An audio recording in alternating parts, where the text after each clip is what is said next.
Hello and a very warm welcome back to Widowed AF. You're here with me. I'm your host, Rosie Gilmoss. I'm always here.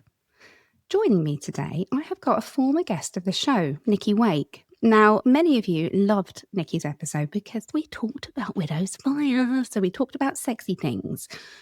And Nicky has set up not one, but 2 dating apps for widows. So we did talk about that in the last episode, and we are going to talk about it again today. But primarily, I've asked Nicky to come on because Nicky is sober AF.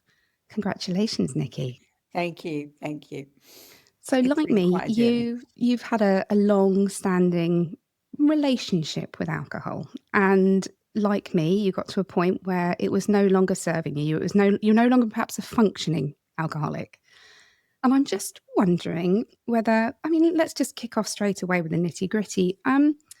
Talk to me about your drinking. Have you always drunk a lot, or was it something that happened? Actually, for the listeners, I should probably explain Nicky is a widow. That would make sense for you to be on the podcast, just in case people aren't aware.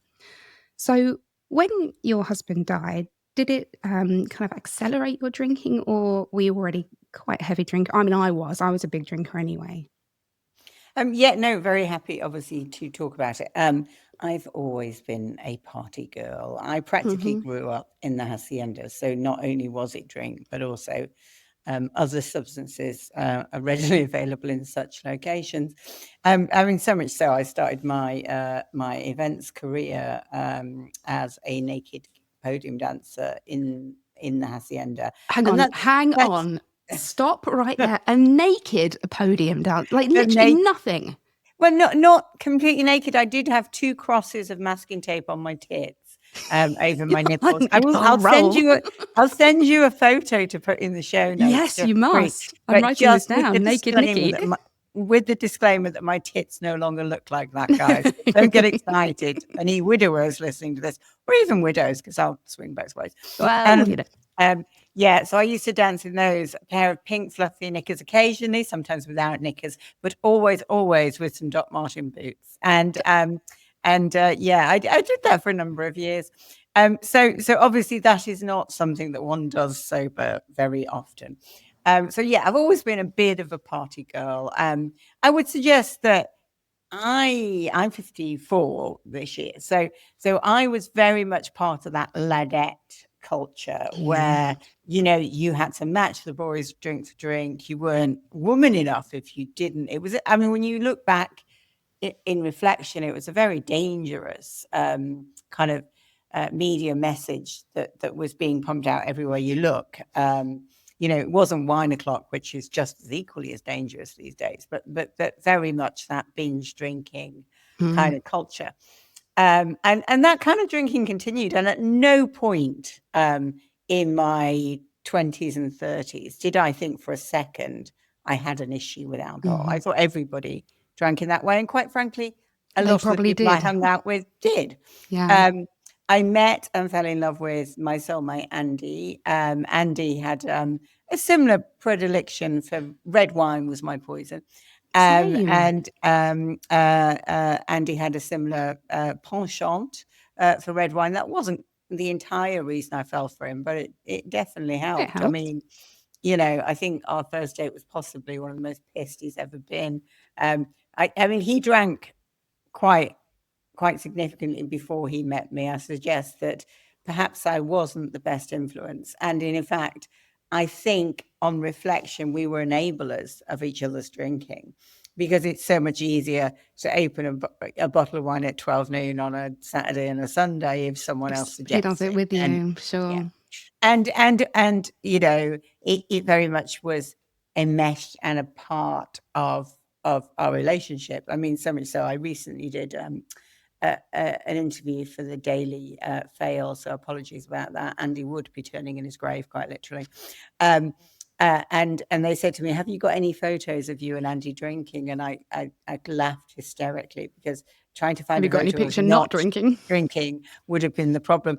I'd managed to give them 20 years of albums worth.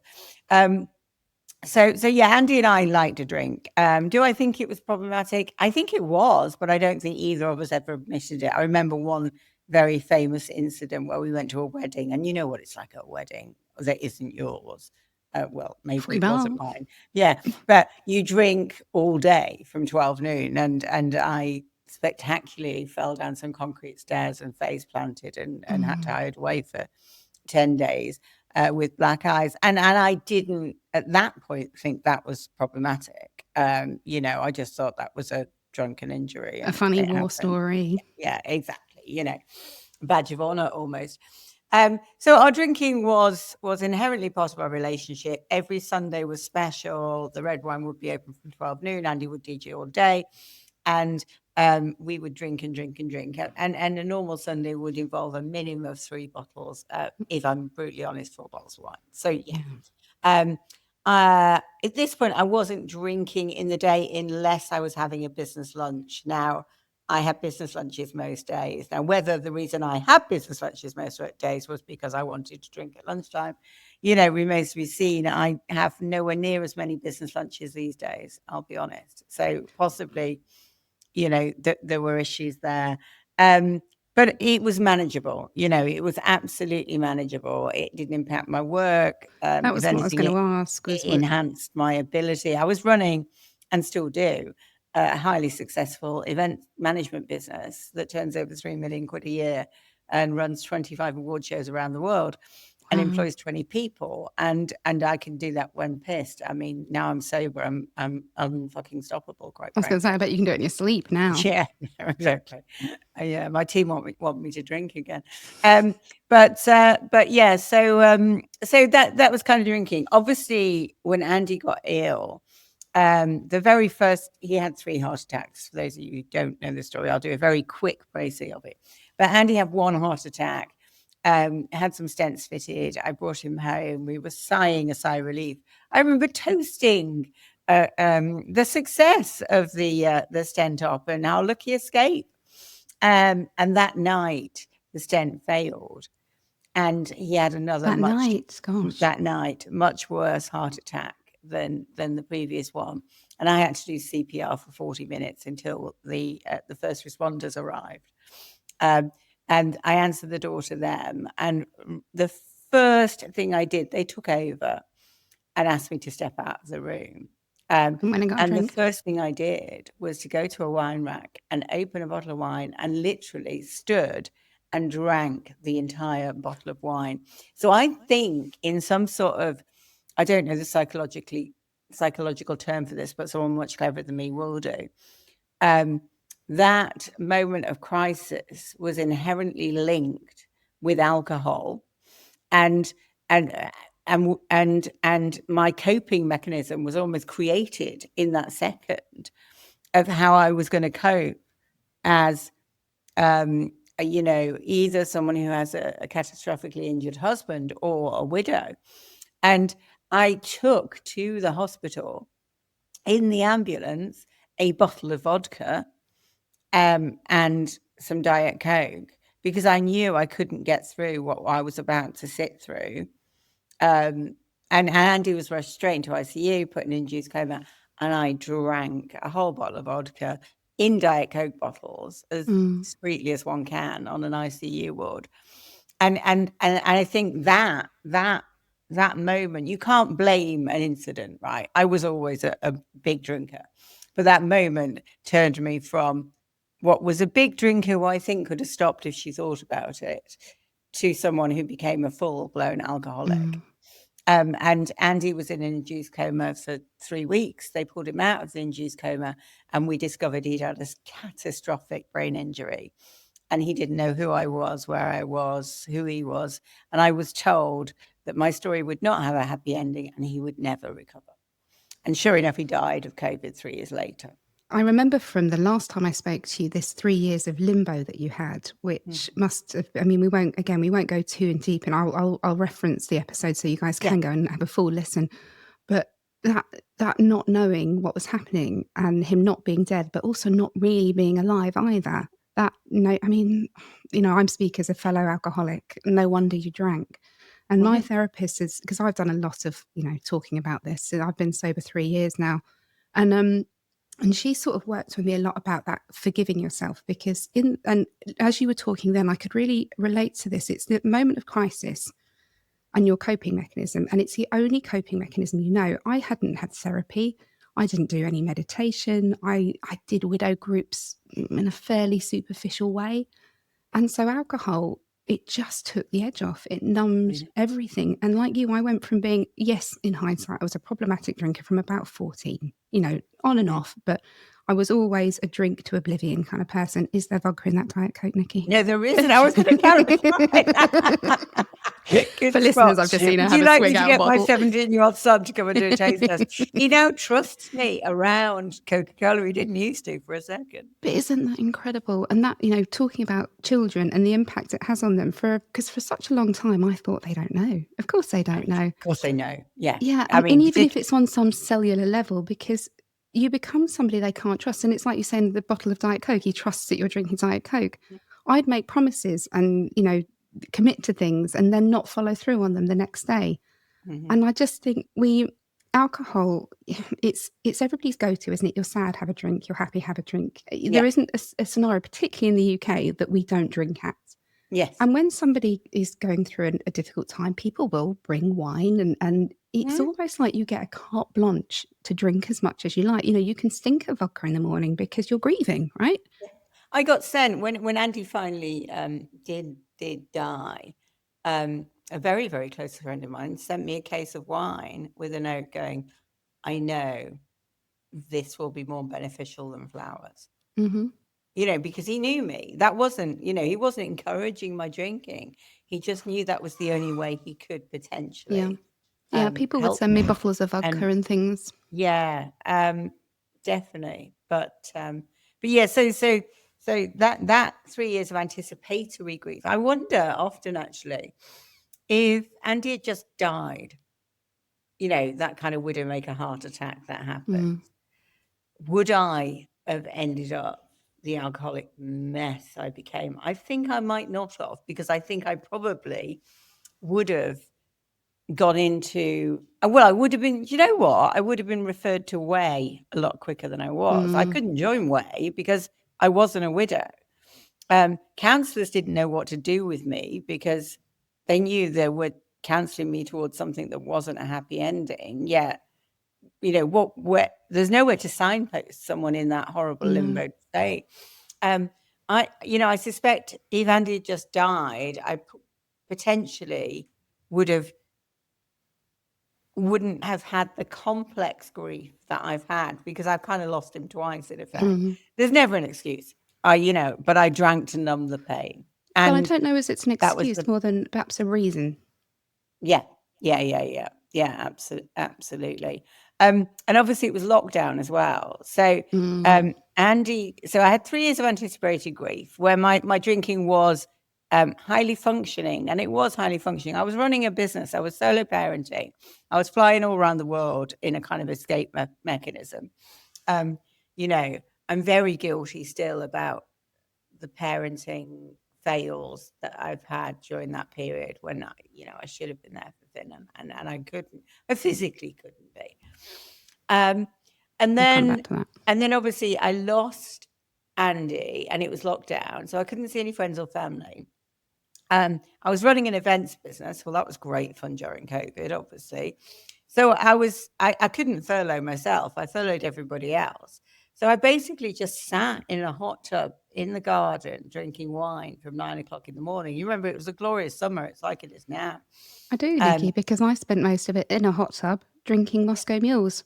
Do you know, if only we'd known each other, we could have been next door. We'd be dead. We'd have had a great time. we'd have died, Nicky. Yeah, well, there is that. I mean, when I was in rehab, the people, my peer group, were like, "God, why didn't we meet before? We'd have had a fucking great time." Yeah. But yeah, so I drank, but obviously everybody else got out of lockdown and just returned to their normal lives and stopped drinking, and I didn't, and I continued. Not necessarily sat in the hot tub, but still drinking red wine for breakfast, and so it continued. And 2024, by 2024, my health had deteriorated so badly. I live in Manchester city centre, and I couldn't walk the length of Deansgate, which is like the main road. I couldn't do it. created some sort, I think it's called neuropathy, I Oh, think yeah. is the technical. I'd basically damaged my nervous system through the amount that I was drinking. I was waking up and having a glass of wine to stop the DTs. And, I was sick almost daily. I was hiding drink everywhere. One of the worst things about alcoholism is the shame and the guilt. I was so, the whole world that I was this wonderful, highly functioning, amazing businesswoman who was, leading teams and solo parenting. Everyone's like, you're so strong, I don't know how you do it. And inside, I was one of the most broken, depressed, anxious individuals. I would develop panic attacks. I'd leave the house and not be able to walk to the street. I fell. I had 2 absolutely terrible falls. One of which I literally face planted in Tesco's car park, and I was in bed for 8 weeks afterwards. I hadn't broken anything, but I was so badly bruised and injured. I needed physio. As my gay best friend said, darling, it should have been Waitrose, Well, which there was, is I that. think, was possibly my favorite line of that particular period. Nikki, just quickly, Yeah, I Nikki, was still in denial. I I was going ended to up just ask you in, quickly, Nikki, yeah, sorry, let me just, I know I said I was going to talk over you, no, but talk I me, just because I'll want to talk ask, through and understand. at this point, so you're in bed for 8 weeks because you've injured yourself falling Mhm. piss, presumably. Were you still Yeah, drinking? yeah. And how were you getting the booze? Were you having shopping delivered? Amazon Prime works Amazon, wonders. yeah. Yeah, and Amazon Prime facilitates alcoholics, I think. I honestly do. And at one point, when I was the very first few days, I had a friend come to visit me, and I begged her to bring me vodka, and she did, but she told Finn, and that was one of the lowest days of my fucking life, and I still can't even think So what about was that that. conversation like? So did she tell Finn because she was concerned about Yeah, you? of course she did. And Yeah, how old yeah. was Finn at the time? So that was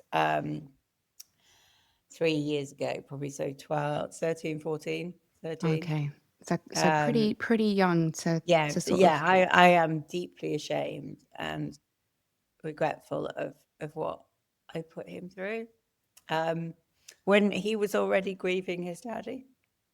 Oh, the And hairs on my arms have gone up, Nikki, because yeah, I feel so much compassion for you. it's a part of my recovery that I'm still wrestling with and still dealing with, and I will and am in counselling for.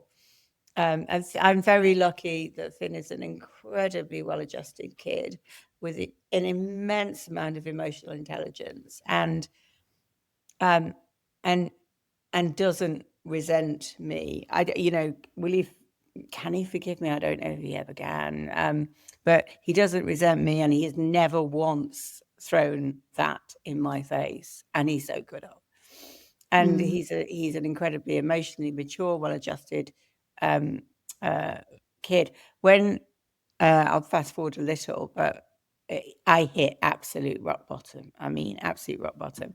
I went into I had another incident where I took, I'm on metrazapine, which is an antidepressant. I know a lot of widows and widowers will have been prescribed. And I tried to detox on my own by giving up drinking. I lasted less than 24 hours. I took 2 metrazapines and I had a seizure. Because of your body's reaction to not having the Yeah. alcohol. And Finn witnessed all of this.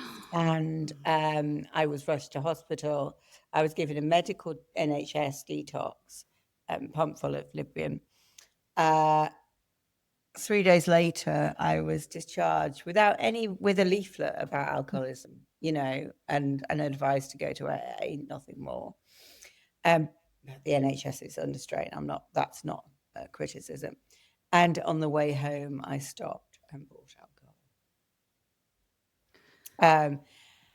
Then finally in November last year, I woke up one morning, and I think they say to stop, you have to get to the point where the idea of stopping basically the alcohol is hurting you more than the idea of stopping is hurting you. And I'd hit that point, and I woke up one morning, and it wasn't one rock bottom. I hadn't fallen. I just woke up one morning, poured a glass of wine, and thought, what the fuck am I doing with my life? And I walked into the living room. My dad was staying with me. A lot of people were incredibly worried about me. And I said to Dad, I think I need to go to the Priory. And I've never seen my dad move so quick in my life. We were straight on the phone. And luckily I've got Bupa. And I went into the Priory and I did a 28-day rehab and detox program. And it is singly the best thing I have ever done. And I am now, as of today, 196 days sober. So my next milestone is 200 days. I'll stop counting a year because I think, it becomes a way of life. It's not. But I don't know if now's a good time to talk about whether you've got other questions first. No, go. I'm riveted. Carry on. Okay. So I really, in Priory Rehab, I met an amazing bunch of people, peer group. You do. Do you stay there? Yes. Oh God. So it's residential. I can't recommend it highly enough. It's like Centre Parks. It's lovely. It's more expensive than Centre Parks, even in half term. But it was worth every penny of Bupa's money. The food's amazing. You're in a private room. You're allowed your mobile still. It's great. And visitors used to come and see me, and they could have dinner with me because the food was that good. I mean, obviously there's no bar. It's kind of funny that, but it was fantastic. Met some really interesting people there. Did some brilliant networking. But actually, yes, of course I did. But actually, you do 8 hours a day therapy for 28 days. Jeez. So they didn't just stop me drinking alcohol. They fixed my complicated grief. They got to the root cause of what the problem was. You do a whole heap of self-analysis in workshops, in groups, in workbooks, etc. And the root cause was my complete and utter denial of the fact that my husband had died. And obviously also some family issues from when I was younger, all sorts. There's always something, isn't there? Of course there is, we unpacked a whole heap of stuff in 28 days, and I couldn't have done it on my own. There was no way on earth. A, I could have medically detoxed on my own because I would have died. And B, I couldn't have got that level of therapy. So if you are listening to this and even any part of it resonates with you and you have Bupa, please explore it as an option. And they also do offer an option of a standard therapy course that isn't about addiction. So I was on the addiction program. There is a non-addiction program, and it's worth exploring, and it is funded through Bupa. Because I think a lot of people think, oh gosh, rehab, it's going to cost the world. And it does. It is hugely expensive. It's 28 grand, minimum spend. I think it's 7 grand a week. But if you add up what I was spending on alcohol in a year, you could pretty quickly get there, I would think. Because I wasn't drinking 2-litre bottles of cider from Aldi. I was on 30 quid bottles of Rioja. Yeah. And 4 of those a day because you're not an alcoholic if you're drinking posh wine, right? Well, of course, absolutely. and out of glasses. I mean, it wasn't straight. Well, it was occasionally straight out the bottle, but not all the time. Rehab reset my brain. But in rehab, they teach AA because AA is a proven. Right, I cannot fault that AA has helped millions and millions of people worldwide.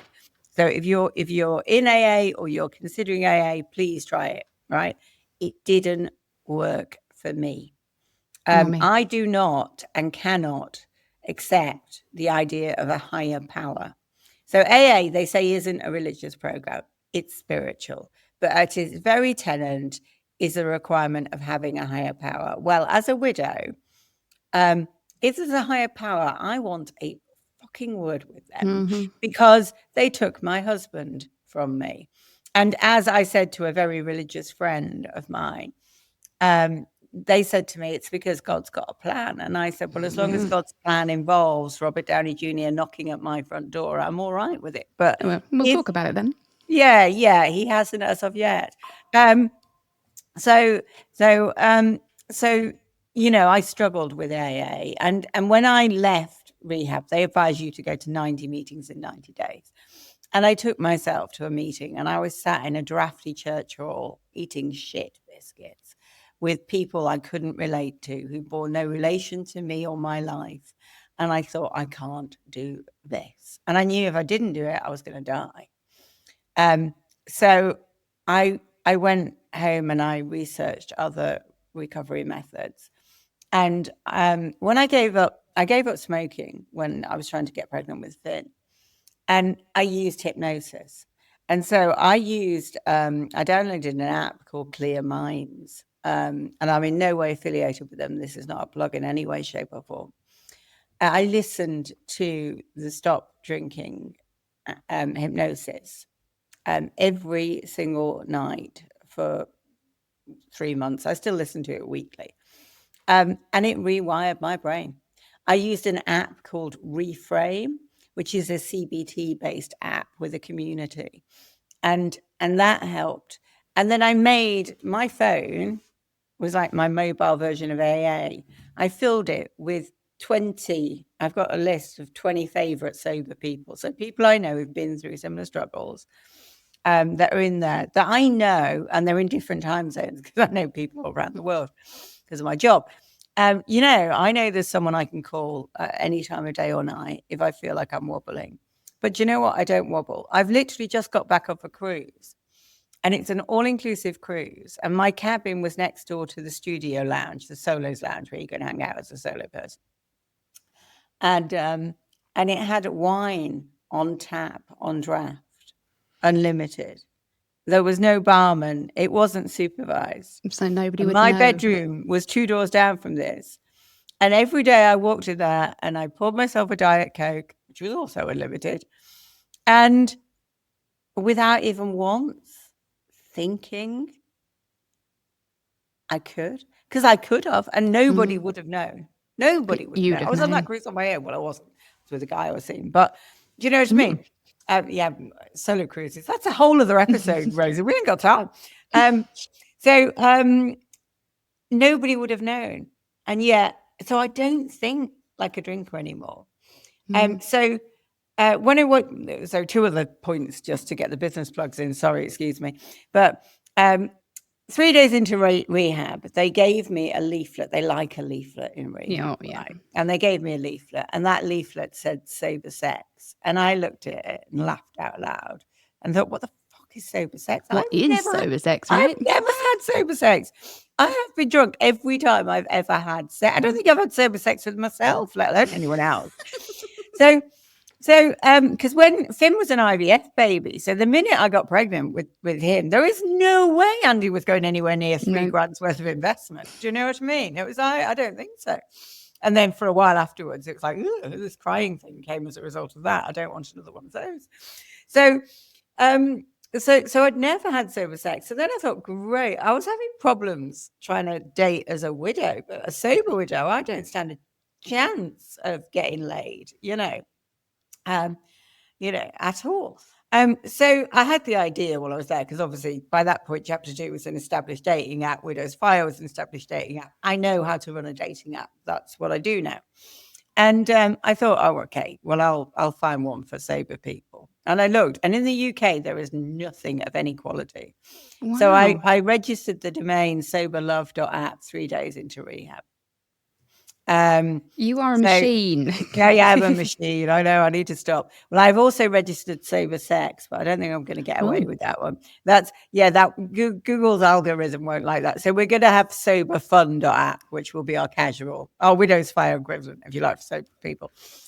So I came out of rehab full of fire, productivity through the roof. I mean, I was good at business, pissed, but sober, I'm unstoppable. And so I launched soberlove.app. I raised some more cash. I launched soberlove.app on the 24th of March.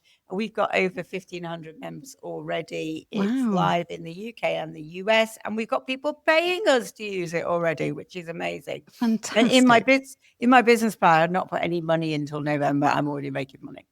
That's phenomenal. We had our best day ever on it yesterday. Very happy about that.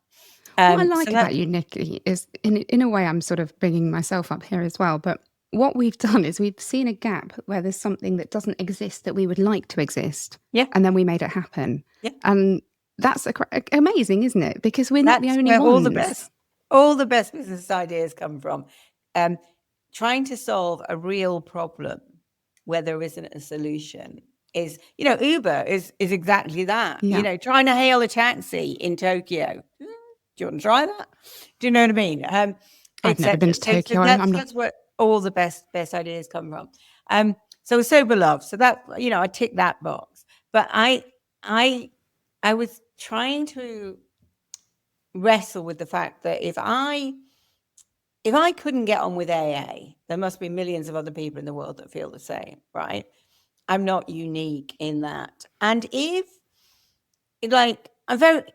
reason I didn't try and stop drinking 5 years ago, when I should have stopped 20 years ago, but 5 years ago, realistically, was because I didn't want to go to AA.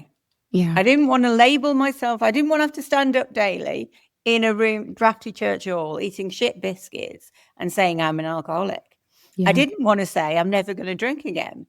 By the way, I never will drink again because I know that I can't. I don't understand the phrase just one of anything in life. No, nor me. Cakes, drinks, drugs, whatever. I can't, Same. And I'm fully resigned to that. But I know some people can. But I think if you were trying to get, as a society, people to stop drinking, AA is not the answer. I think there has to be a much more accessible, open to all style of AA. So I looked around and there are things called smart meetings, but my God, they feel like they're run by the public sector. If you've ever had the misfortune of sitting through a public sector meeting, I have. Yes. Well, I think most of us have of some kind or other. They're not cool. They're not. And what I wanted to do was create something that would make sobriety cool, because it is cool. Like, my life is infinitely better. And I have much more fun as a sober person than I ever did as a drunken, miserable, And you remember it. Yeah. I do remember it. Yeah. So sometimes I live to regret being sober in that sense, I suppose. But, I've been to sober festivals. I've been to sober gigs. I'm the life and soul of a dinner party these days, because actually I don't offend anyone. And, I'm actually quite funny without the drink. In fact, I'm funnier. So I decided to start something, and a little bit inspired by you, Rosie, I have to be honest. I'll take because I always loved the idea of the podcast Widowed as Fuck, and I was very annoyed that I hadn't come up with that idea, actually. Sorry. But then you invited me to come on it and we became friends, so it's all right. And so I was like, okay, sober as fuck. I like that. So and that's how I define, and I think my sobriety is cool. And I've turned into one of those really annoyingly positive people at 7 a.m. It's like, yay, bring on life. But I'm also one of those evangelists that tell people how easy it is. And it has been easy for me with the right tools and the right support and going into rehab. It's not been cheap, but it's been easier than I thought it would be. But actually, I think there's a whole. It's easier than you think, because I think that's. If I can do it, and I believe me, I was an absolute lush. Anybody can do it, and I also think there's a whole swathe of people who are probably sober curious. Oh yeah. So when I'm bisexual, and I quite like my conversion courses.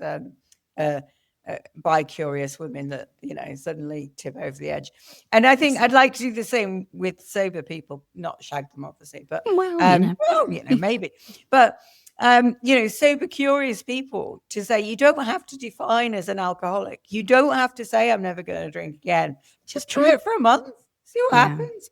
And I wanted to create a space that was a peer-to-peer support network. So completely, I've set up a CIC, so a social enterprise called Sober AF. I'm looking for people to get involved. So I'm looking for people at director level. So they could be people who have experience in counseling, therapy. They could be people who have experience in finance and accounting, because God knows I'm not very good at that side of the business. Don't be looking at me for that, Nicky. Volunteers, fundraisers. I'm looking for Sober AF advocates whose job will be to peer-to-peer lead meetings. We will be doing online meetings and face-to-face meetings. There will be a forum. So we're launching properly in June. You can sign up on our mailing list now, soberaf.club. So you can sign up online for soberaf.club, and we'll have your details. And then as soon as we're live fully, you can sign up as a member and contribute to the forum. Your member profile will have how many days sober you are. If you're one of the people who like to count, some people like to count, some people don't. You can define yourself as sober curious, newly sober, in recovery, etc.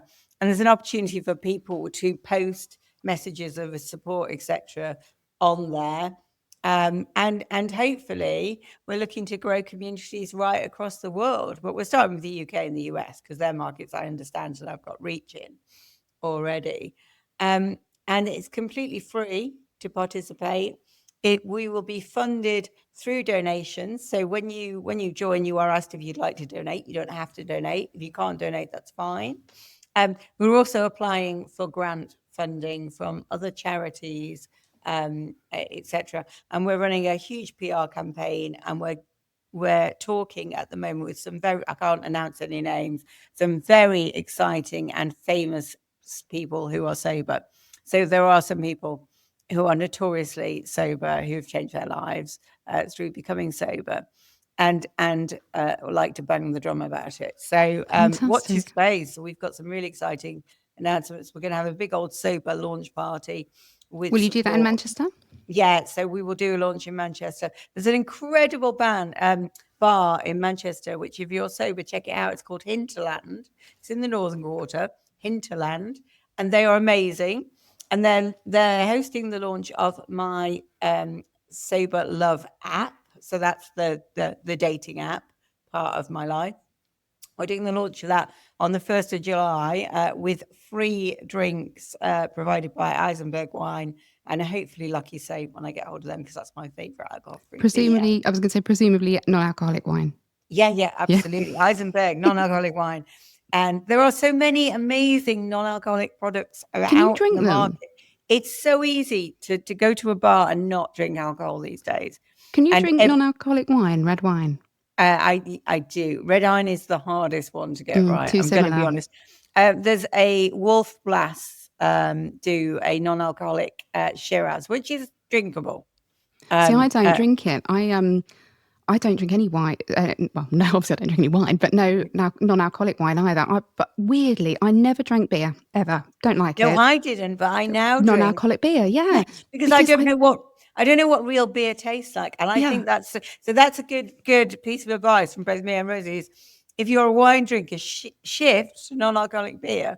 And I find I hold on to it for long, because that's the thing I find in bars and stuff is I'm used to holding a glass. Mm-hmm. If I order a Diet Coke, I neck it in about 3 seconds. And you feel like you're at a teenage party or something. You do. And mocktails are very sugary and sickly, and I start to get heartburn because I'm old. They're also 11 quid. I know. For orange juice, basically. I know. I was horrified by that. Annoys me. Someone popped round to see me last night and bought me a bottle of Morrison's no secco, but mixed with an Aperol non-alcoholic thing. Fancy. That was delicious. I'm going to Morrison's to buy some. Just making a little note of this for a future barbecue. Absolutely. It looks like an Aperol in the bottle, colour-wise. And I've never tasted Aperol, so I won't know the difference. You're going to love this. This. I mean, I checked the bottle twice. That's how alcoholic it is. Oh, really? Yeah. So I highly recommend. So then they're the two sober projects. I mean, I know what I do. So I have a problem in life and I solve it by creating a business. And then that business keeps me focused on having solved that problem. So obviously, as the poster girl for sobriety at the moment in the media, I absolutely can never go back on this. I can't ever drink again. So I've kind of created my own little sort of safety blanket, which is like, that's now given me. So chapter 2 gave me a reason for living again, because I was creating joy and happiness for other people, and hopefully finding myself a date. I mean, I'm still got a portfolio of lovers, but no particular significant other. I'd like a portfolio of lovers. Yeah, indeed. They all know about each other, just to be clear. That's another episode for you. Polyamory is the new thing for widows, because if you have multiple ongoing exclusive relationships with multiple people, then you're not worried quite so much about one dying. There you go. An heir and a spare, so to speak. Yeah, well, or several spare. If you're doing it correctly. But yeah, so obviously sober love is around helping me and others find love, or fun, companionship, sex, or let's call it what it is, sex. Yeah, sex. Or obviously sober AF is for the wider community, and the bit where hopefully I will do some good. If I could save lives through sober AF, and I sincerely hope I do. But sober AF will be peer and community led. I can't do all this on my own, so I'm appealing for help for people to get involved. And I've already thought of a couple of former guests who I know who've got sober. To be part of what I think could be something really, really quite special that we're building. So yeah, as you can see, being sober is definitely good for my productivity and for my recovery, not only from alcoholism, but also through navigating my way through my widowhood. Did you find, and I realised that you had this kind of really intense therapy, which a lot of people perhaps won't have access to. Yeah. And again, I'm speaking from personal experience, but I don't think I'd properly grieved Ben. I mean, I did in the very early days. I was very raw and everything was kind of spilling out of me.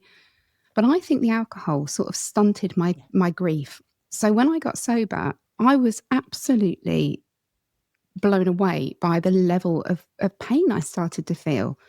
And I think that's a really dangerous point and I'm not, here we're talking about widows, but any sort of trauma or pain that you're masking. Because let's be honest, nobody drinks like we did at the end, particularly because they're having fun. You're doing it because you're either unhappy or you're masking something. Yeah. So it all has to come out. And that was probably the point where I came closest to drinking again, because I can remember thinking, I can't do this. I can't feel all of this. In that therapy that I did at the Priory, the one thing they taught me, and they taught it to everybody, it wasn't just people going through complex grief like me, is that when you're sober, you have to sit with your feelings and you have to accept. I don't want to. And none of us do. As human beings, we want to shy away from that. But being sober, you have no choice, because you cannot bury them. You cannot hide them. They're there.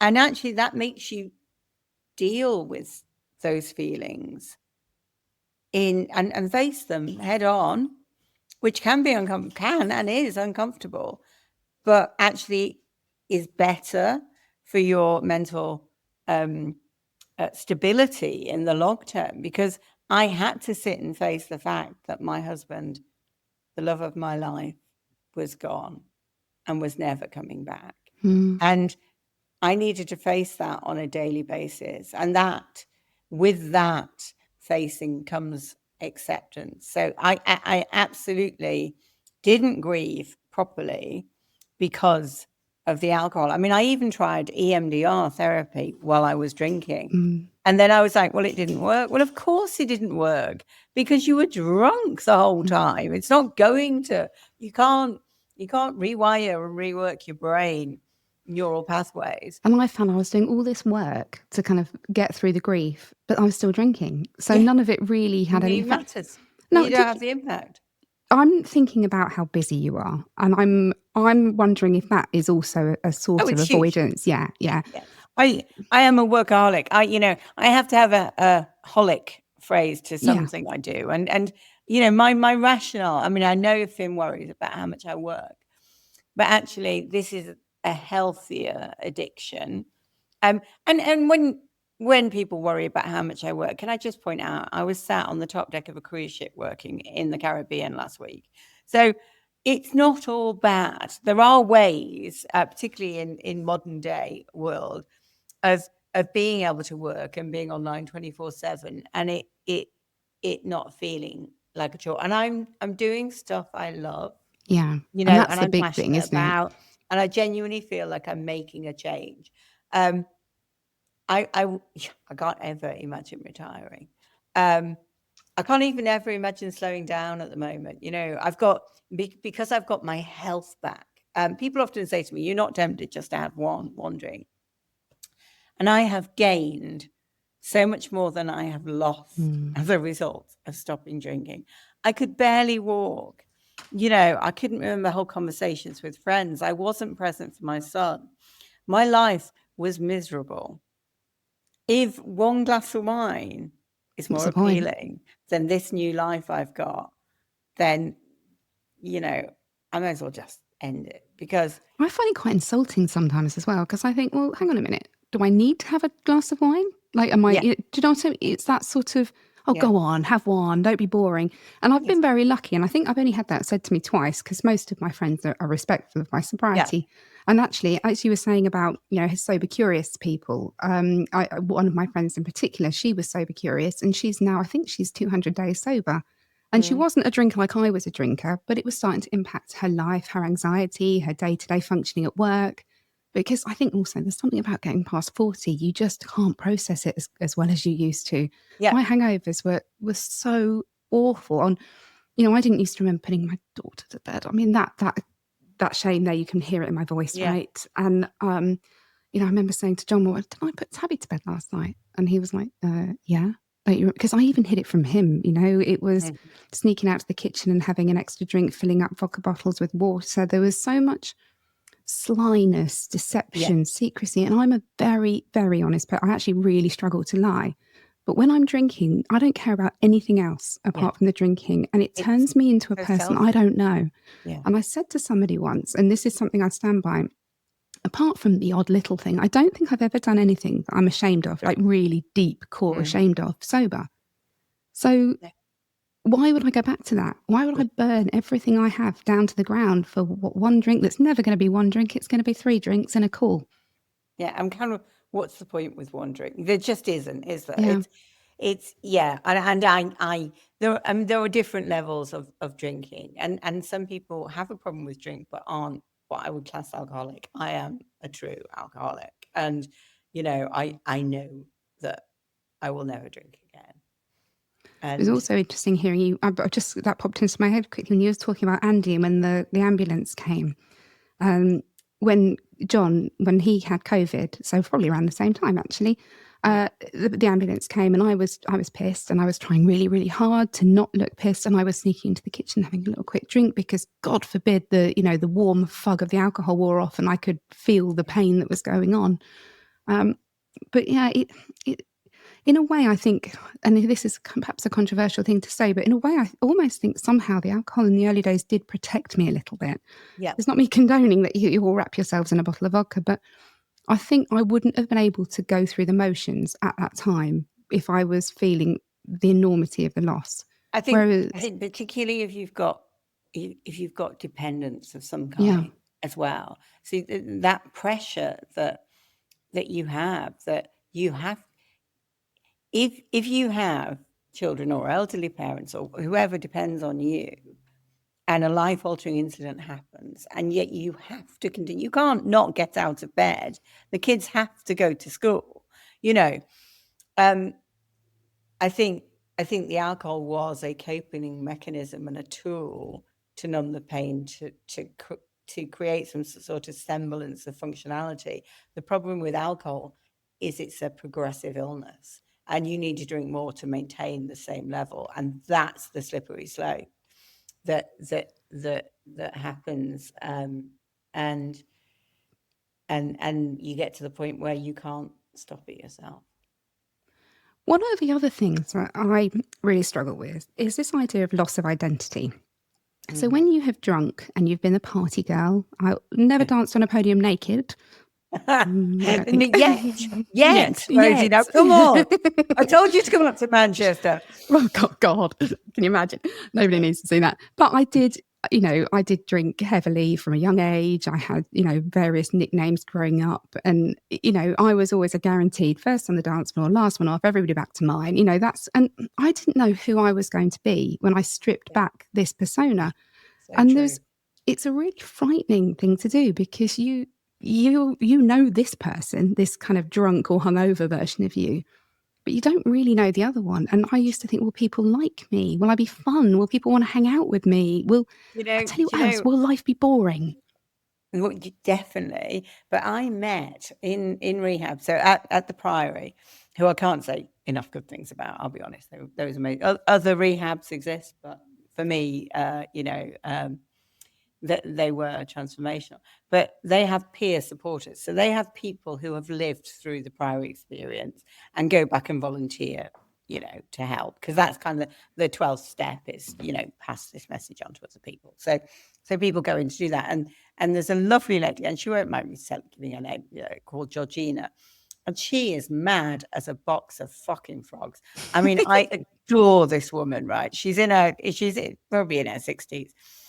Does yoga, plays paddle all the time. She's hysterically funny, just insane, like completely and utterly insane on another level. She had stories to tell, how she was hanging out with Brunson on his yacht, and all sorts of tales of what she was clearly a car crash of a sort of grew up in the 70s, drink, drugs, rock and roll, sex, fabulous time. And I adored her the second I met her. And then I found out she'd been sober for 20 years. And I was like, I fucking love you. And Wow. I said to her afterwards, I said, if you are what being sober is, I'm good with it. I'm on. And she, I mean, I didn't ask her, because in AA, you can have a sponsor. I didn't ask her because I knew AA wasn't going to work for me, and she's a huge exponent of AA, and AA has worked for her. But she talked to me about things like having good recovery. And she still messages me a couple of times a month just for kind of checking in, how are you doing? She's a role model for me. It's like, if Georgina can be sober and still live her very best life, and she is. She probably was also a naked podium dancer. I'm going to be honest. I hope so. I didn't ask the question, but I really I'd lay want her good to money be on it. And that gave me hope. And I think, do you know what I would say is, not one good part of my personality has changed as a result of me stopping drinking. In fact, if anything, I'm a much better friend, boss, mother, lover. I mean, it turns out I'm actually really good at sober sex. Well, I really wanted to ask this. I just used to lie on my back with my legs in the air, or my arse in the air, depending which way we were doing it. And be a lazy, selfish. I am like a Russian gymnast these days. Do you know what I mean? It's like, I am superb. And much more enthusiastic about, every aspect of it. And I don't know about you, but it's more about your own pleasure when you're sober. But I think for me personally, when I was drinking, it was about performance. So I was kind of the opposite. It was all about the performance. And I guess sort of being what somebody needed me to be, instead of me thinking about what I needed. Yeah. And yeah. I mean, I'm quite lucky. Kind of more confident almost sexually. Yeah, I think so. I think you learn about your body again. I mean, I was in a relationship when I got sober, so it's kind of different. I didn't have to do the first sex and the first kiss sober, but I am now single. Sorry, everybody. Mum and dad have split up. So at some point in my future, that's going to happen. I hope I'm going to go dating and meet somebody and, perhaps take my clothes off. But yeah, the thought of it at the moment. Well, put Victoria's Secrets on, darling. Now, come on. Obviously goes out saying soberlove.app will give you a 3-month membership free of charge, as and when. Maybe not just yet. But did you find? I mean, can you tell me like your first date sober? Can you tell me a bit about that? So actually, in February, so I got sober in November. For 3 months, I treated myself. My passion in life outside of work and fin and everything else is cruising, not of the gay hanging around toilet variety, but of cruise ships. And I booked myself on a solos cruise. So NCL Cruises have a fantastic solos program. You book a little cabin on your own. They have a lounge that's shared with all the solos hanging out. So I knew I'd meet other solo travelers. You all go for dinner together, etc. So I booked myself on this cruise, and on night one, in the first night meeting, you get to meet all the other solos. I have a quick question. Dreadful. Quick question. Yeah. When you say solo travelers, does that mean by not using the word single, it's not a dating thing? It's No, just it's not for people dating traveling thing. alone. It's just anyone who's traveling alone. Yeah. So that could be, there's lots of people whose wives or husbands have got dementia in a nursing home, or it could be just someone who hasn't got anyone to travel with because their friends are all married or whatever. So no, it's not a dating thing. Although obviously I entirely saw it as a dating thing.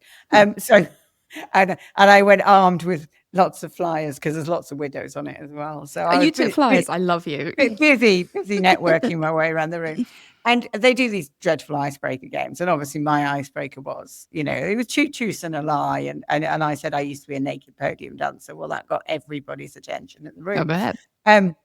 Including one silver-haired fox that was in the room that was absolutely my type. Got chatting to him, and he's called Troy. He's from Denver in Colorado, and I was like, I was going to say, is he American? Yeah, how American is that? I felt like I was in a Judy Blume novel. I don't know if you remember those. I do remember Judy Blume. Yes, exactly. Women folded those pages in forever. Well, indeed. And he didn't call his, Ralph. But anyway, so there's an in-joke. If you need to Google it, do. But me and Troy hit it off on said cruise. And so because I wasn't drinking, I was a very good girl on the first night and made my excuses. I actually left early that night because I had a BBC Radio Leicestershire interview about the new series And Just Like That, the Sex and the City reboot on their breakfast show. So I had to do that at 3 a.m. And did you do that from the cruise? Yeah, Caribbean time. Yeah, I'll do anything. I'm a media whore, Rosie. You know that. So I said, I really can't make a night of it because I've got to go and do this media interview. I said, but you'll have to wait till tomorrow. You'll have to wait till tomorrow to see my Victoria's Secret's finest. So anyway, apparently he didn't get any sleep because he spent all night thinking about my knickers. So we'd arranged to meet for dinner. So I told him on that first night I was sober because he tried to get me a drink. And I said, no, I'm sober and I can't drink because if I do, I'll end up in a police cell or naked. And which is quite a good get out line, actually. That works every time. No one pushes beyond that point usually. So he'd invited me for dinner at the steakhouse the next night on board. So I wasn't sure. Well, I had a free voucher for the steakhouse. So I wasn't sure if he wanted the steak or me, but I thought I'd take the risk. Anyway, apparently it was both. And I was going to say, was it both? He didn't drink during dinner. And I was like, well, why not? It's an all-inclusive cruise, And he's like, well, you told me last night that you've never had sober sex. And therefore, I would like to be sober when we have sex. And I was like, oh, okay. So I was very presumptuous, sweet, right? but also very sweet. Well, I mean, I was making it. It was you were given the signals. It was on a plate like the steak. So we kissed, and we were kissing so much that the waiter sort of said, "Get a room." It's like, well, we've got two actually. Pick your room. And sure enough, I spent the rest of the cruise with him, and we had a fabulous time. And I booked again for a cruise in May, and he booked to come on the same cruise. So I've just got back from another 10 days with him, and we have our own cabins. It's the perfect modern relationship. So we have our own cabins because there's no single supplement. I have to work when I'm on cruises anyway, so I don't have time to and they're quite small rooms, aren't they, for sharing with someone you don't know that well. And he snores. So, so he goes back to my room. We do whatever. He goes to his cabin and sleeps. And then I'll wake him up in the morning for room service, so to speak. So it works an absolute treat. So that was my first sober sex experience. And it was a delight. And we are still in touch. And I've since met him in Vegas for a weekend when I was there for work and stuff. So But he is, I define as polyamorous now. So he's one of my roster. He's my American roster, shall we say. And for the slightly naive of us, me included, because I'm just bring me up on the terminology. So polyamorous, what does that mean? Means that you have a number of regular partners. So people, they all know about it. So I'm sleeping. I have 3 ongoing relationships, if you like. We don't sleep together as 3s or 4s yet. I'm not averse to that idea, but typically polyamory will be you have more than one consecutive relationships on the go. But it's not secretive, so it's not. No, it's all open and transparent. And so he's the American part of my polyamorous roster. Your cruise boyfriend. When I'm meet on cruises, I'll hook it with him. Yeah, I mean, he's quite good. We only have sex in 5-star hotels or cruise ships, so Oh, me too, darling. Me too. There's a lot to be said. I've never been on a cruise. You have someone's underwear or putting down the toilet seat, do I? So So and then I have 2 people that I see in the UK. So it does work for me personally, and I think as a widow, I naturally am very scared to fall head over heels in love with someone again. Yeah. Because if I do, I'm 54. I'm dating. I usually date 10 years older than me, just because men are so immature. At 64, I've got a very real chance of being widowed again. And that could I do that again and stay sober? I fucking hope I could. But right now, this heart is a very tender thing. And I think my polyamorous approach is a way. Sorry, I've taken it slightly off topic, but no, please, I'm fascinated. Is a way of almost protecting myself, I guess, from falling too hard and too fast for someone. I'm not saying it will always be this way, but right now I'm having a heck of a lot of fun. Actually, that's all that matters right now. Exactly, and also a very important thing about sober sex is the dopamine hit that you get off sex is better than I've had off any glass of wine. If you're having great sex, your dopamine levels are through the roof. And if you're having good regular sex, even better. So, and you're fully aware of it. Those feelings and those sensations and that rush of blood to the head is not masked by alcohol. Because it's mad, isn't it, really, that we drink something that numbs our senses to do the things that we want to do. It makes, if you break down this kind of the rationale behind alcohol, it makes absolutely no sense that we do it. It is a poison in a pretty bottle. It is ethanol. Ethanol is a poison. Yeah. And yet it's on the corner of every aisle in every supermarket. It's kids' sports days, mate. Wine kids' o'clock sports days. Yeah, wine o'clock is mummy wine. Yeah. It's mummy's special drink. It's bedtime, really. I've seen kids' sippy cups shaped like Prosecco glasses. And I'm guilty of that. I can remember my mum saying, "Why are you drinking at play dates?" And I was like, "Oh, Mum, you're so old fashioned. This is how people socialize now." But what? Like, you're getting pissed when your toddler is running around. It's more luck than judgment that might have made it as far as they have. Yeah, and likewise with Finn. And I think, we touch a little bit on dating and sober dating. And dating when you're widowed anyway is really, really scary. And I did briefly just touch upon the fact that, that me and John are no longer romantically involved. I'm so sorry to hear that. Yeah, I am sorry as well, I'm sorry. And there's no part of me that regrets that time of my life with him. We made each other very happy for a long time. And then for various reasons, which I won't go into on here, the relationship broke down. We are still amicable. There's been no plate throwing or name calling yet. And we are still working together on the podcast. So he's still producing it. And, we're still in contact. We live locally to each other still. But what I wasn't prepared for was the grief that would come with it, and the kind of the bringing up of the old grief, the fact that the guilt about the kids. Loss. Yeah. And I think I really believed, in my heart that was my forever. That was my happy ever after. And I think when we talk about dating, we don't envisage that we all hope we might meet a new partner at some point and have that love that we had with the person that's died. but we don't kind of think much further than that, apart from we tend to think about them dying. And I think that's real widow paranoia. But of course, relationships do break down. And I've spoken privately to a few of my widowed friends about the breakdown of the marriage. And a lot of them have been through similar, and they feel like they have really, really failed. And that it's somehow, I don't know, and especially when there's children involved and you've introduced them and built this kind of blended family. Blended families, yeah. Because ultimately our blended family doesn't exist anymore.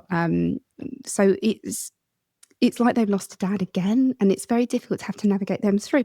I'm wondering if you're seeing any of that in your sort of dating world, is widows that are perhaps looking for the third time to find love, and how scary that must be for them. Very much so. I mean, because I'm very much the face and all over chapter 2. If you email chapter 2 with an inquiry, it's you. It is me that answers it.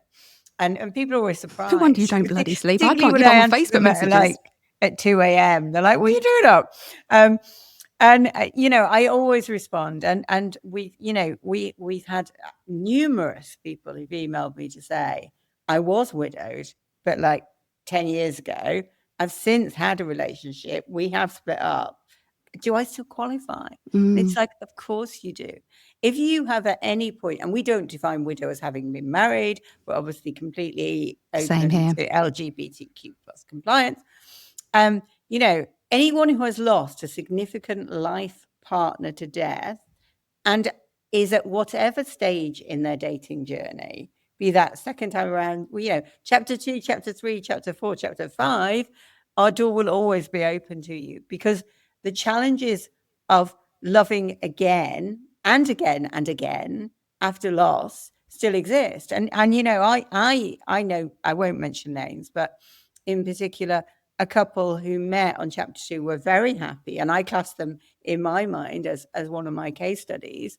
And we've got a written up case study that I've now taken down to respect their privacy. Who sadly it hasn't worked out, and they have split up, and they are both back on the platform, but obviously having blocked each other, which is the right way to do it. And you can do that. You can block whoever you need to on the platform. That's not blocking them to report them. That's just blocking them so they don't see your activity. And that does happen. And I think, widows by our definition are a little bit broken, aren't we? We've been through a life-changing effect. If we think that the world is, full of unicorns and rainbows, and we're going to walk straight into the next significant relationship that's going to be the one life isn't like that. And you're back in the playground again, tentatively taking these steps, and you will make bad choices. You'll make wrong choices. And just because someone's a widower doesn't mean it's going to work perfectly. So absolutely. I mean, I often see people cancel their membership, drop off, and then come back. And we're here with open arms to say, we're here. The good news is we've got 6,000 more members than we had last time. There's bound to be someone new for you in there. So your numbers, your numbers are high now, are they? What have you got? We've got over 16,000 members on chapter 2, over 3,000 on Widow's Fire, and hurtling towards 2,000 on Sober Love. So numbers are fantastic. Another thing to just give a very quick plug is our free events. We do a free event every single month around the UK. I am doing a UK tour for both chapter 2 and for Sober Love, separate events. And all our events now have speed. I'm not going to call it speed dating. I'm going to call it speed networking, because we have, by our demographic, you boys die earlier than us girls. Yes. So we have 2/3 of the number of women that we do men. But we've also found that some of the most beautiful things that come out of our chapter 2 events are the friendships. I was going to say, I bet it's the friendships. So we do speed networking. So everyone signs up, and you meet someone for 3 minutes, and then you move along to the next person. That could be a man. It's a lot like speed dating. Sorry? That sound a lot like speed dating? Yeah. Well, it is. It's the same format, but actually you get to meet both women and men. But it's not just meeting opposite sex. And then afterwards you get to tick whether you like them as a relation, as a romantic potential, or as a friend potential.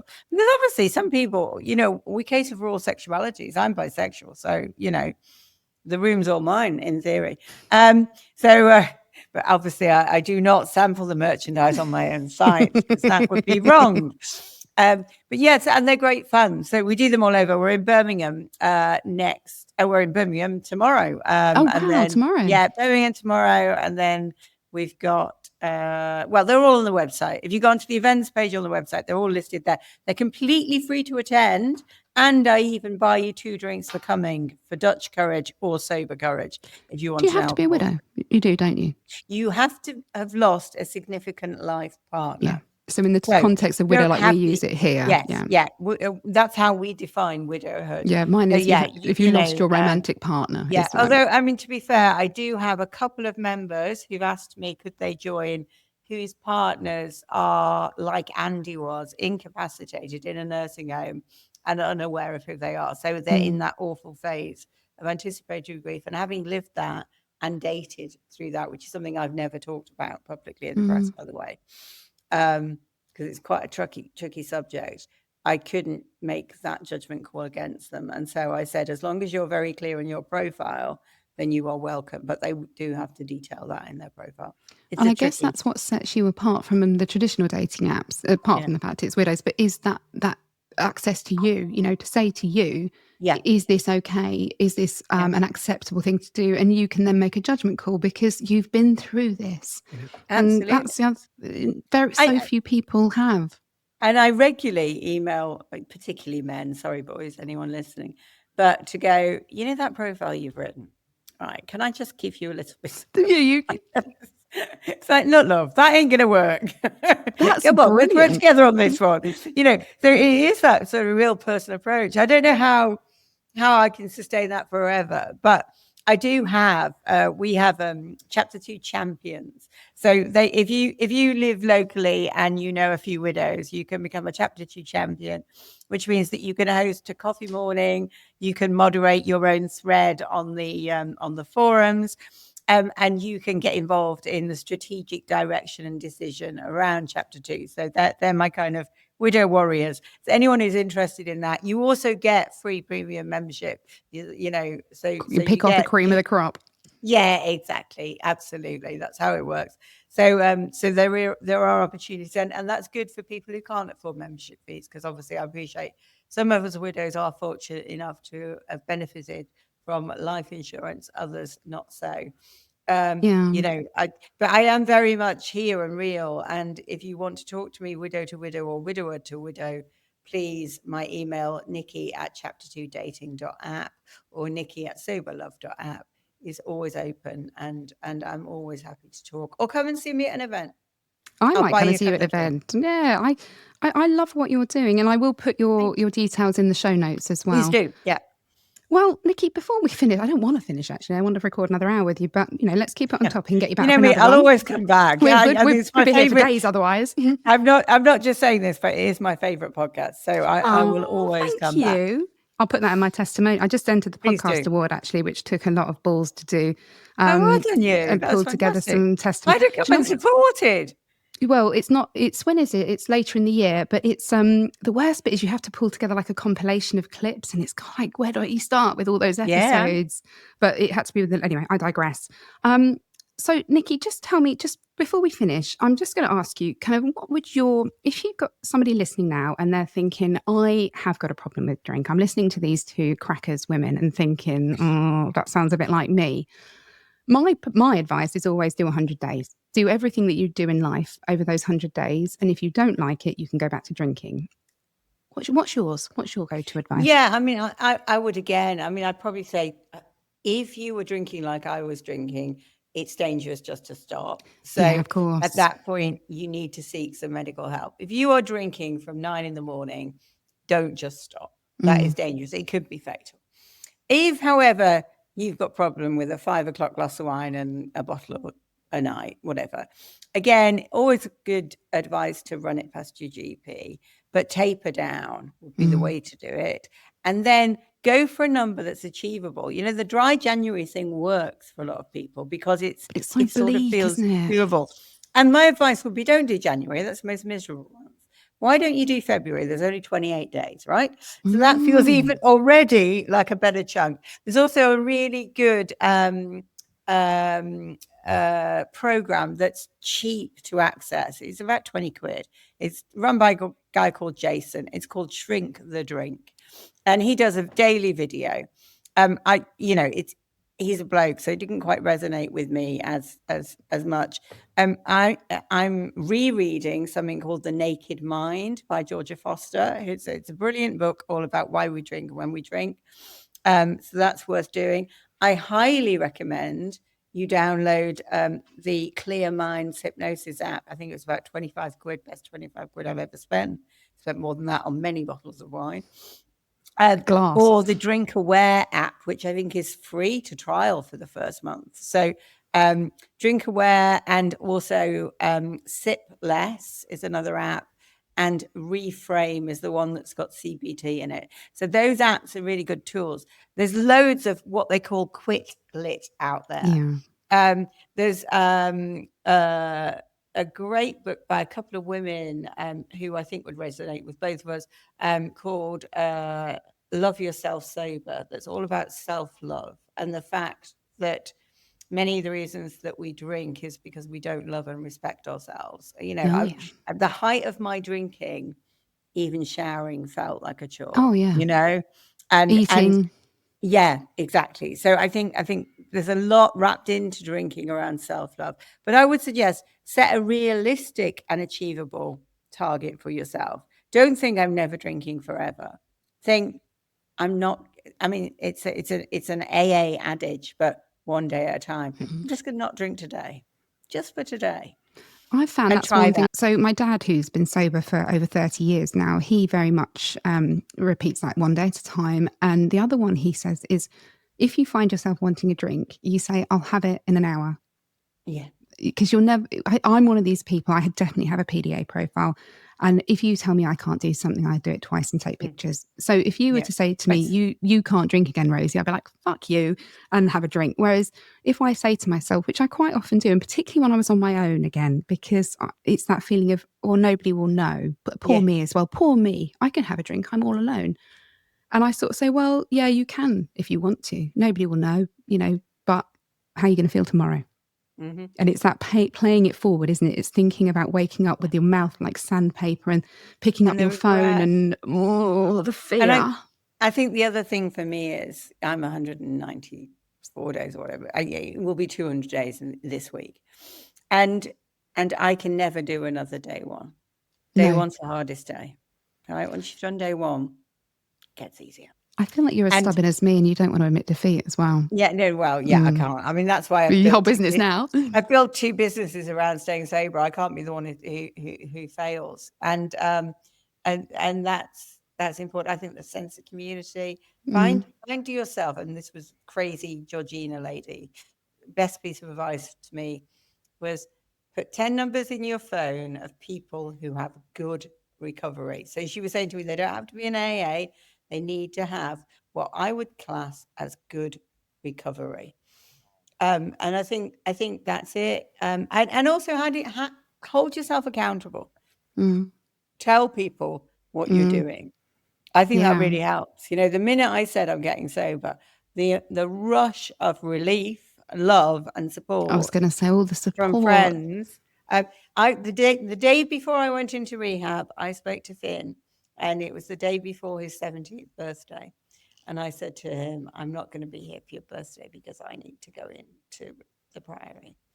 And he said to me, Mummy, that is the best birthday present you will ever give me. Oh, oh my God. Yeah, it still gets me every time I tell that tale. What a magnificent young man. And I can never, ever drink again.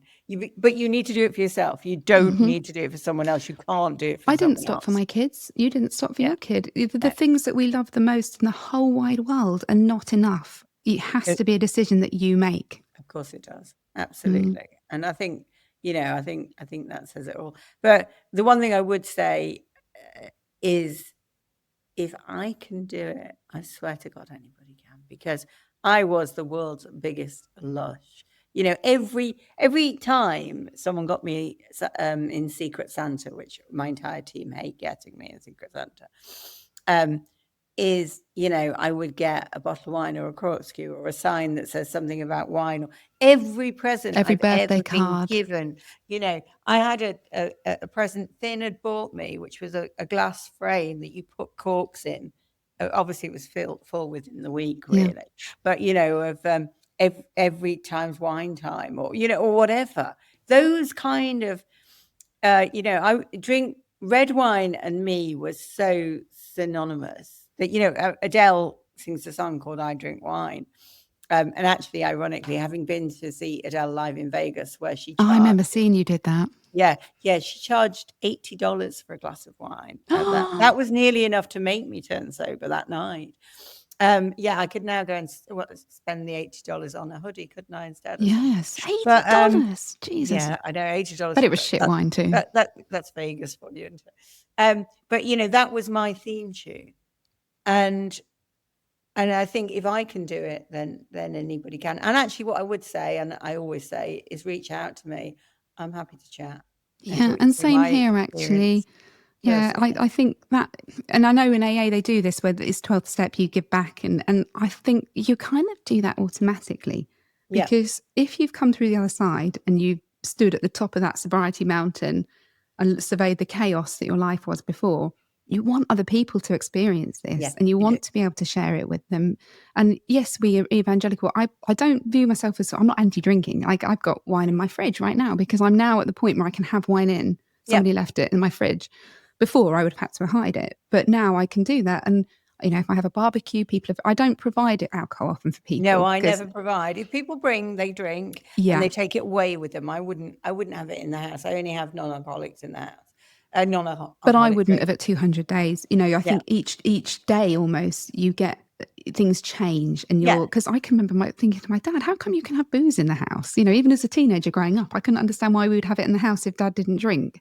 And he just said, well, initially I couldn't, but now it doesn't faze me. And you think, when you first stopped drinking, I couldn't imagine that. Yeah. I'll tell you what I did do. I accidentally did break my sobriety a tiny bit, but it doesn't count. So I went out to a French restaurant and I ordered moules mariniere. And I messaged my dad and I said, Dad, can I have this? And then I put my phone in my handbag, chowed down my muscles, sauce on the bread, everything, having a lovely time, picked up my phone and just 2 words, absolutely not. I was like, shit.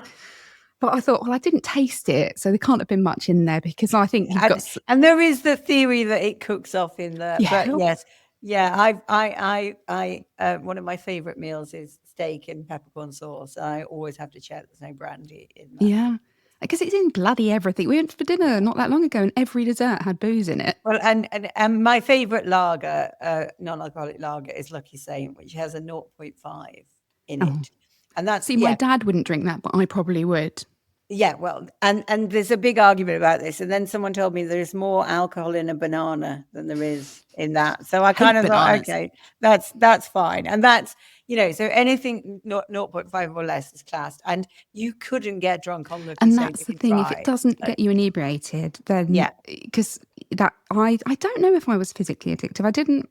I used to get such awful hangovers. I don't know if I could tell them apart from a detox, if I'm honest. I'd be so ill. But someone said to me, because I landed at 7:00 yesterday morning after a night flight from Orlando. And I used to just drink on planes. Like, I always went business class, so I could just drink the whole bloody journey. And I got off that flight. I actually went for a liver scan at 9:00 yesterday morning. It was the first time I've been for a liver scan, and I was looking forward to it because I knew it was going to be spotless. And how was it? And was it good? Yeah, it's bang on. I've got the liver of a 17-year-old now. It's a shame the rest repairs, doesn't it? Amazing. It's a shame the rest of the body's not caught up. I was actually more worried they found a baby, to be honest. But don't swear, Nicky. So yeah, and then I went and did a whole day of meetings, and everyone's like, "God, how are you? Jet lag?" And it's like, I've realised it was never jet lag; it was a hangover. That's what it was. That's the alcohol where you're dehydrated. Anyway, I do. My doctor does give me diazepam for long flights because I do struggle with the restlessness of sitting in the seat. But I think that's probably the ADHD as well.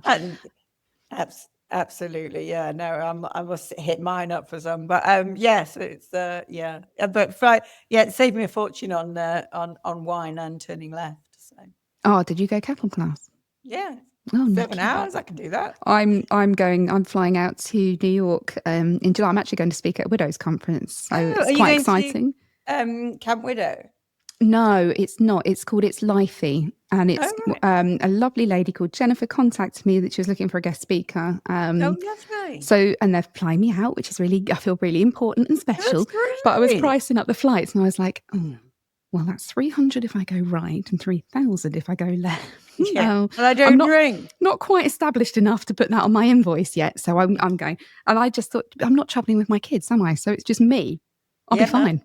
Headphones in, have a nice sleep.